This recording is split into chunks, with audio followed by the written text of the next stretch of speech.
Donc, en parlant de sujet de niche, on va partir un peu dans une catégorie de la réparation de coiffe, c'est les lésions massives de la coiffe des rotateurs qui sont non réparables ou jugées irréparables, on va voir, mais avec des amplitudes articulaires actives complètes. Alors, c'est une question qu'on peut avoir si vous avez des patients, souvent qui peuvent être un peu jeunes, moins de 65 ans, qui se présentent à la consultation pour des douleurs et un manque de force. Par contre, quand vous les examinez, ils vont jusqu'en haut.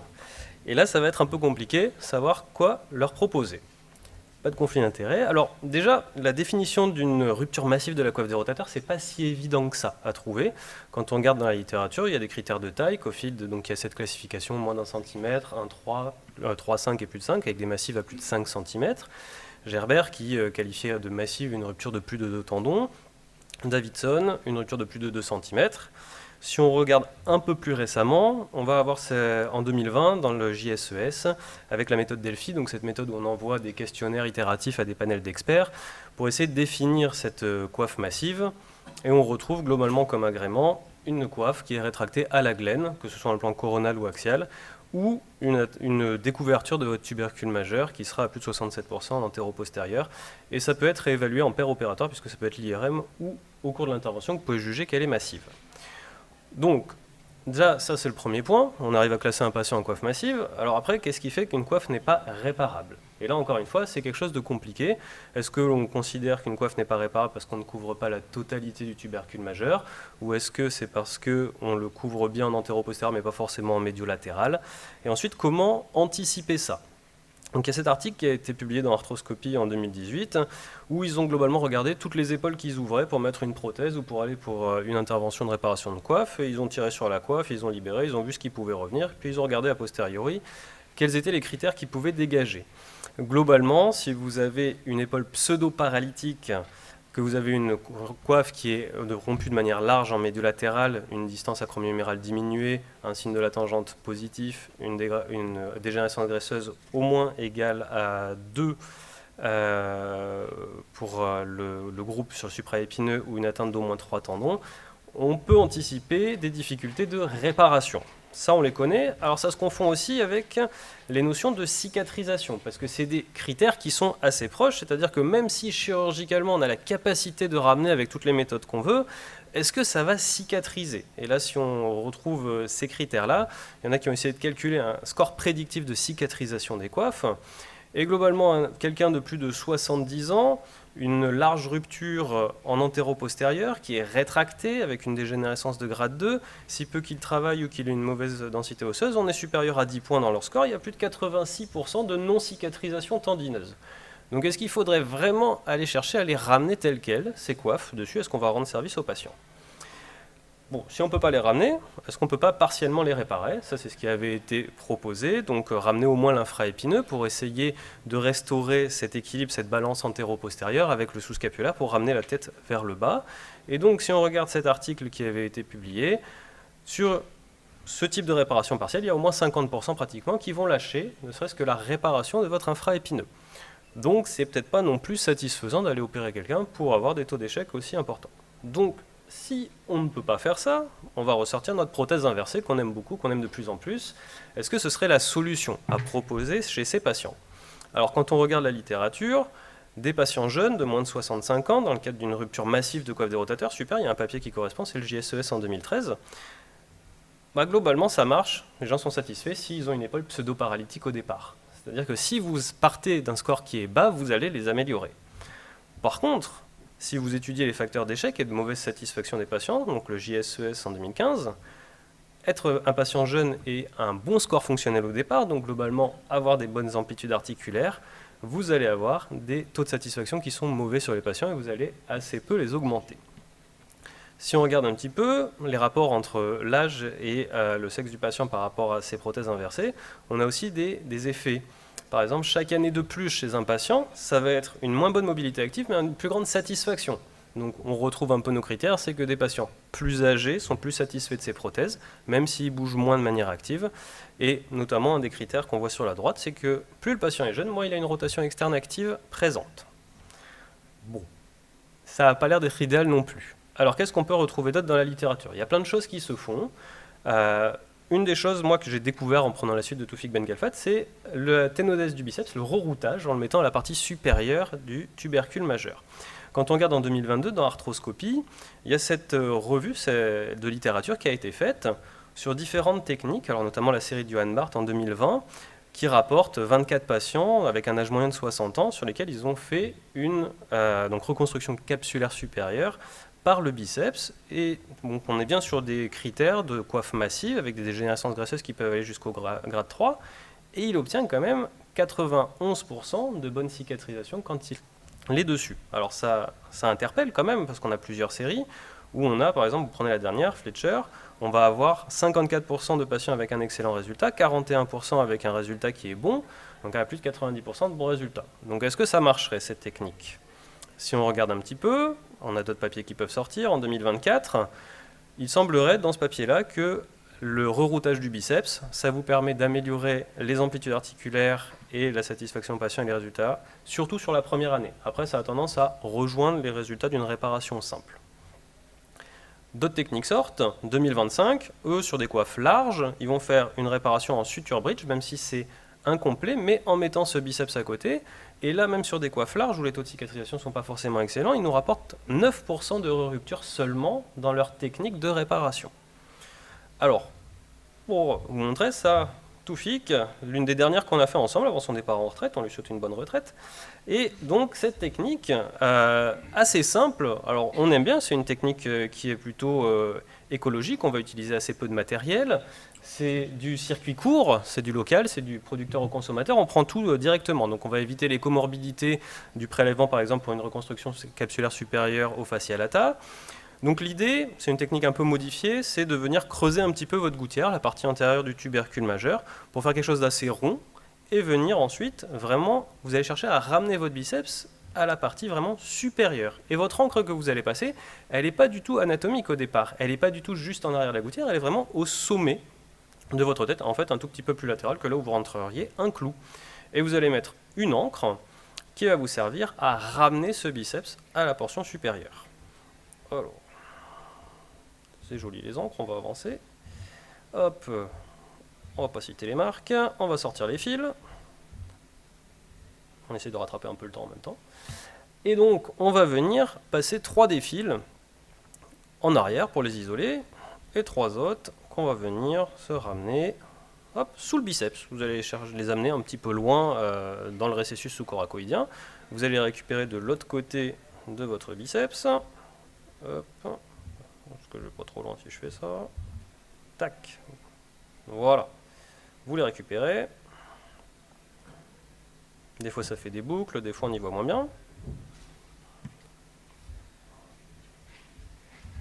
Hop.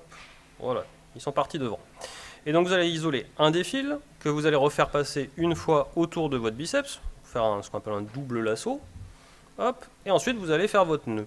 Et quand vous allez venir nouer votre coiffe, enfin votre biceps, il se retrouve bien sanglé à la partie supérieure. On avance encore, tac. On va finir le serrage.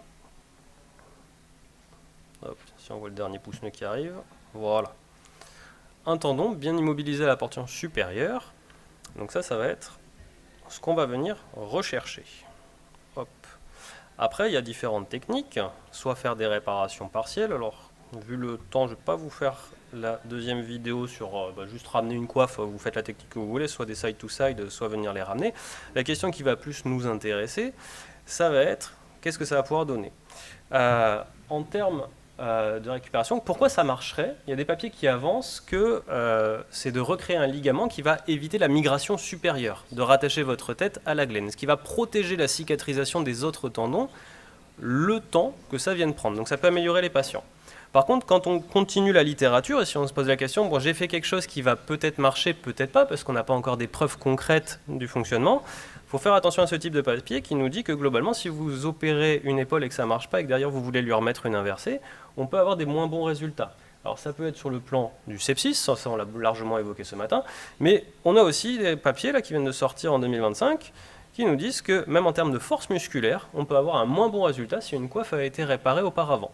Donc, en conclusion, j'ai toujours pas la réponse, mais il y a des pistes encore qui peuvent être intéressantes.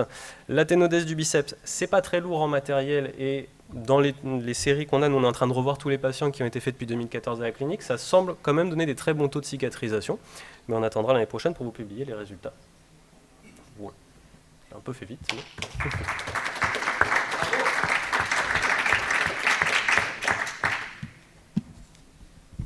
Bah merci, j'avoue que c'était très clair. Est-ce que vous avez des questions dans la salle? Ouais, Anselme. Moi, c'est pas une question, c'est ce que tu as dit, c'est la vérité de tous les jours quand on a des patients. En fait, il y a plein de choses dont on peut parler. Mais le premier auquel je pense, c'est surtout ces patients un peu âgés, là, qui arrivent autour de 70 ans, donc on va pas, et qui ont des ruptures complètes, mais qui ont mobilité conservée. Et là, c'est pas facile de discuter avec eux, de leur dire, ils viennent pour la douleur, ils ont des mobilités complètes, ils veulent une solution. Tu sais très bien que... Ah, pardon. Donc, on reprend. Ça veut dire que c'est des patients qui viennent. Donc, ils ont des douleurs, ils ont des mobilités complètes, mais et ils veulent une solution. Et là, tu sais pas bien quoi proposer parce que tu sens qu'il faut faire un pari entre la prothèse inversée qui va être efficace pour la douleur et les mobilités. Et là, tu sais pas trop. Ils vont peut-être perdre, probablement même. Et c'est très aléatoire. Et là, franchement, c'est pas évident de discuter avec eux. Alors, il y a toujours aussi à évoquer, alors ça va un peu à l'opposé, mais c'est de sacrifier ce biceps, puisque ça, c'est les séries de Walsh. C'est juste proposer de ne pas toucher à la coiffe et de couper le... Qui ça ne marcherait pas. C'est une technique qui reste encore dans tout ce qui est noté. Après, c'est peu invasif, effectivement. Bon. C'est un pari parce que des fois, on les dégrade très vite, par contre. C'est sûr que ça monte d'un coup. Il y a même des médecins du sport qui s'amusent maintenant à les couper en percute avec une aiguille. Tu laisses ton biceps pédiculé. Ouais, mais tu le laisses insérer sur son à la partie supérieure de la glène. Hein. Oui, c'est ça. Okay. Pour vraiment l'effet ligament. C'est-à-dire qu'on veut j'ai vraiment compris, la membrane. Ouais. Oui. Parce que moi, je fais autre chose encore. Ouais.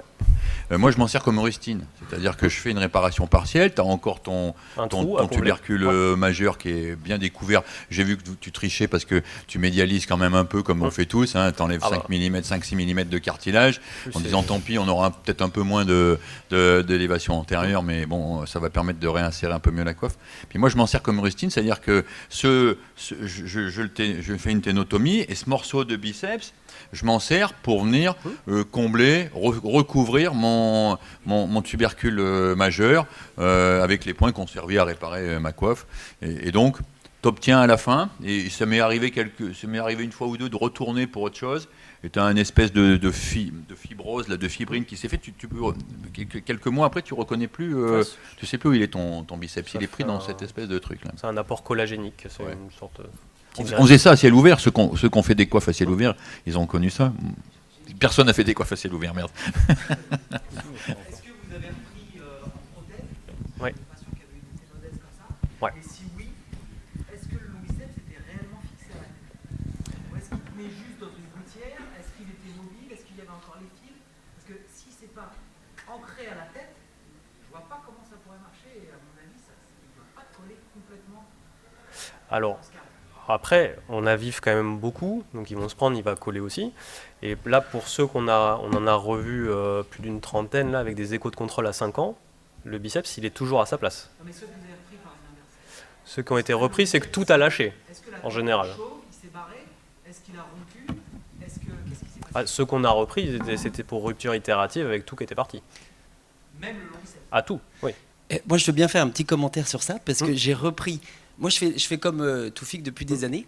Et donc, j'ai repris un patient qui avait tout répété sur une réparation large et que j'ai repris pour prothèse inversée. Il avait une épaule pseudo-paralytique. Enfin, l'indication de prothèse, c'était la bonne. Mais donc, je suis retourné voir ce qui s'était passé. La coiffe était repartie et le biceps, il était complètement... il basculait. Enfin, la ténodèse n'avait pas du tout pris. Donc le biceps était toujours attaché, voilà, le biceps était toujours attaché, il glissait devant, il était gros comme ça parce qu'il était hyper inflammé. Et je dis ok, mon truc n'a pas du tout marché. Ouais. Après, est-ce que c'est... Si tu veux que ça fonctionne, il faut que ça reste et sur la glène et que ça fixe sur la tête complètement. Et si ça rerompt, est-ce que ça rerompt plus derrière la coiffe ou est-ce que ça rerompt devant? Et qu'en est-il de cette structure? Parce que si tu dis que c'est un échec de la technique, ça voudrait dire qu'il va rompre entre la portion glène-tête. Pas à l'endroit où tu l'as fixé. Si quand je reviens, le long biceps n'est pas fixé à la tête, à mon avis, ça veut dire qu'il n'a jamais tenu. Oui, chez les patients chez qui ça lâche. Mais par contre, chez ceux chez qui ça tient, si tu dis que s'ils prenaient jamais, tu aurais cet effet de fil à couper le beurre permanent comme on peut avoir sur le sous-scapulaire et tu dirais qu'ils relâcheraient tous au bout d'un moment. Bah oui, mais ça, il y en a quand même. Enfin, moi, je vois pas mal de coiffes cicatrisées à 3-4 mois à l'écho et un Popeye. Donc, tu as fait la ténodèse comme ça. Lâchent, oui. Et ça a lâché. Ça, il y en a qui partent. Non, sans l'avoir coupé à la graine. Juste sur le nœud. Il a dû lâcher à l'endroit où tu as fait les points. En général, sur le nœud. C'est le nœud, Oui, il dois péter lâche sur le nœud. là. Parce que quand on fait le contrôle écho, il est assez ischémiant. Et il y a, surtout qu'on le fait, le biceps, il n'est pas toujours intact. Il y a des choses où il nous reste 50% de l'épaisseur. On vient quand même le ramener parce qu'on se dit toujours que ça ramène de la matière. Et puis on a l'appel du kiné 2 mois après, il a senti péter d'un coup. Et c'est vrai que... Christophe, on a Christophe qui est là, qui fait le glorieux lasso depuis des années, bien sûr, parce que c'est l'inventeur. Tu en as combien des ténodèses qui pètent secondairement? C'est pas ça, on est d'accord. Oui, pas celle-là, non, je suis d'accord, mais la ténodèse du long-biceps, comme tu fais avec un double lasso, tu fais un double lasso maintenant, t'en as combien qui pètent, que tu vois en consultation? T'en as 10%, 20%, 30%? T'as 10%? Ouais, c'est ça, 10%. Après, c'est pas toujours évident de dire parce que comme je détends un tout petit peu le biceps, t'en as aussi ou ça. Le vrai Popeye, il y en a très peu, je pense. Mais ouais, disons peut-être 10%, faut pas être plus royaliste que le roi. Ouais. Il y a 10% où le nœud, il est... Ah oui, c'est ça.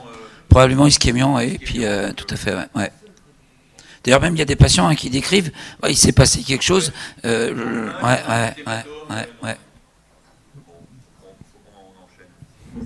enchaîne, merci à tous. Merci.